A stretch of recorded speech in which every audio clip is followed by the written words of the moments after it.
বেলঘরের ভক্ত বলছেন, আপনি আমাদের কৃপা করুন। ঠাকুর শ্রী রামকৃষ্ণ বলছেন, সকলের ভিতরই তিনি রয়েছেন। তবে গ্যাস কোম্পানিকে আর্জি করো, তোমার ঘরের সঙ্গে যোগ হয়ে যাবে। তবে ব্যাকুল হয়ে আর্জি করতে হয়। এমনি আছে 3 টান একসঙ্গে হলে ঈশ্বর দর্শন হয়। সন্তানের উপর মায়ের টান, সতী স্ত্রী স্বামীর উপর টান, আর বিষয়ের উপর টান। ঠিক ভক্তের লক্ষণ আছে, গুরুর উপদেশ শুনে স্থির হয়ে থাকে। বেহুলার গানের কাছে জাত সাপ স্থির হয়ে শোনে, কিন্তু কেউটে নয়। আরেকটি লক্ষণ, ঠিক ভক্তের ধারণা শক্তি হয়, শুধু কাচের উপর ছবির দাগ পড়ে না, কিন্তু কালি মাখানো কাচের উপর ছবি ওঠে, যেমন ফটোগ্রাফ, ভক্তিরূপ কালী। আরেকটি লক্ষণ, ঠিক ভক্ত জিতেন্দ্রীয় হয়, কামজয়ী হয়। গোপীদের কাম হতো না। তা তোমরা সংসারে আছো তাহলেই বা, এতে সাধনের আরও সুবিধা, যেমন কেল্লা থেকে যুদ্ধ করা। যখন সব সাধন করে, মাঝে মাঝে সবটা হা করে ভয় দেখায়, তাই চাল ছোলা ভাজা রাখতে হয়, তার মুখে মাঝে মাঝে দিতে হয়। সবটা ঠান্ডা হলে তবে নিশ্চিন্ত হয়ে জপ করতে পারবে। তাই পরিবারদের ঠান্ডা রাখতে হয়, তাদের খাওয়া দাওয়ার জোগাড় করে দিতে হয়, তবে সাধন ভোজনেরই সুবিধা হয়। যাদের ভোগ একটু বাকি আছে, তারা সংসারে থেকেই তাকে ডাকবে। নিতাইয়ের ব্যবস্থা ছিল, মাগুর মাছের ঝোল, যুবতী নারীর কোল, বলো হরি বল। ঠিক ঠিক ত্যাগীর আলাদা কথা।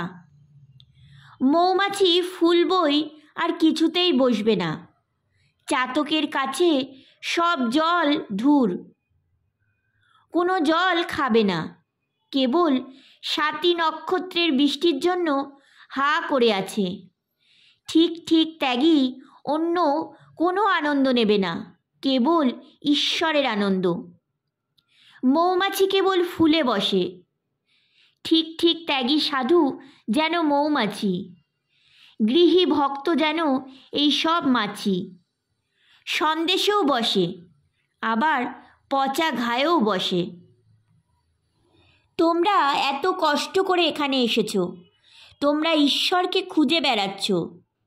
সব লোক বাগান দেখেই সন্তুষ্ট, বাগানের কর্তার অনুসন্ধান করে 2-1 জন।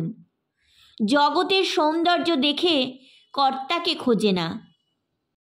গায়ককে দেখাইয়া ঠাকুর শ্রী রামকৃষ্ণ বলছেন, ইনি স্বরচক্রের গান গাইলেন।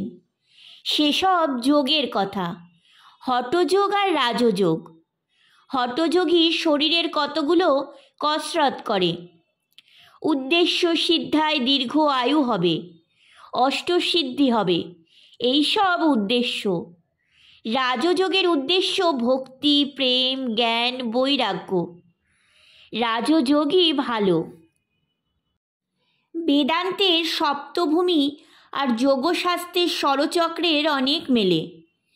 বেদের প্রথম 3 ভূমি, আর ওদের মূলাধার, স্বাধিষ্ঠান ও মণিপুর।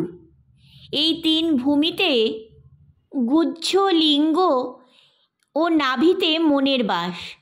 মন যখন চতুর্থ ভূমিতে ওঠে, অর্থাৎ অনাহত পদ্মে, জীবাত্মাকে তখন শিখার ন্যায় দর্শন হয়, আর জ্যোতি দর্শন হয়। সাধক বলে, একই। পঞ্চম ভূমিতে মন উঠলে কেবল ঈশ্বরের কথাই শুনতে ইচ্ছা হয়, এখানে বিশুদ্ধ চক্র। ষষ্ঠ ভূমি আর আজ্ঞাচক্র এক, সেখানে মন গেলে ঈশ্বর দর্শন হয়, কিন্তু যেমন লণ্ঠনের ভিতর আলো, ছুঁতে পারে না, মাঝে কাচ ব্যবধান আছে বলে। জনক রাজা পঞ্চম ভূমি থেকে ব্রহ্মজ্ঞানের উপদেশ দিতেন। তিনি কখনো পঞ্চম ভূমি, কখনো ষষ্ঠ ভূমিতে থাকতেন। ষড়চক্র ভেদের পর সপ্তম ভূমি। মন সেখানে গেলে মনের লয় হয়, জীবাত্মা পরমাত্মা এক হয়ে যায়, সমাধি হয়, দেহ বুদ্ধি চলে যায়, বাহ্য শূন্য হয়, নানা জ্ঞান চলে যায়, বিচার বন্ধ হয়ে যায়। ত্রৈলঙ্গ স্বামী বলেছিল, বিচারে অনেক বোধ হচ্ছে, নানা বোধ হচ্ছে। সমাধির পর শেষে 21 দিনে মৃত্যু হয়, কিন্তু কুলকুণ্ডলিনী জাগরণ না হলে চৈতন্য হয় না। যে ঈশ্বর লাভ করেছে তার লক্ষণ আছে। সে হয়ে যায় বালকবৎ, উন্মাদবৎ, জড়বৎ, পিশাচবৎ। আর তার ঠিক বোধ হয় আমি যন্ত্র আর তিনি যন্ত্রী। তিনিই কর্তা আর সকলেই অকর্তা। শিকরা যেমন বলেছিল পাতাটি নড়ছে, সেও ঈশ্বরের ইচ্ছা, রামের ইচ্ছাতেই সব হচ্ছে, এই বোধ। তাঁতি যেমন বলেছিল রামের ইচ্ছাতেই কাপড়ের দাম 1 টাকা 6 আনা, রামের ইচ্ছাতেই ডাকাতি হলো, রামের ইচ্ছাতেই ডাকাত ধরা পড়ল, রামের ইচ্ছাতেই আমাকে পুলিশ নিয়ে গেল, আবার রামের ইচ্ছাতেই আমাকে ছেড়ে দিল। সন্ধ্যা আগত প্রায়। ঠাকুর একবারও বিশ্রাম করেন নাই।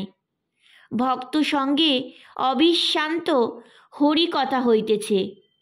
এইবার মণিরামপুর ও বেলঘরের ভক্তরা ও অন্যান্য ভক্তেরা তাহাকে ভূমিষ্ঠ হইয়া প্রণাম করিয়া ঠাকুর বাড়িতে ঠাকুরদের দর্শন করিয়া নিজ নিজ স্থানে প্রত্যাগমন করিতেছেন।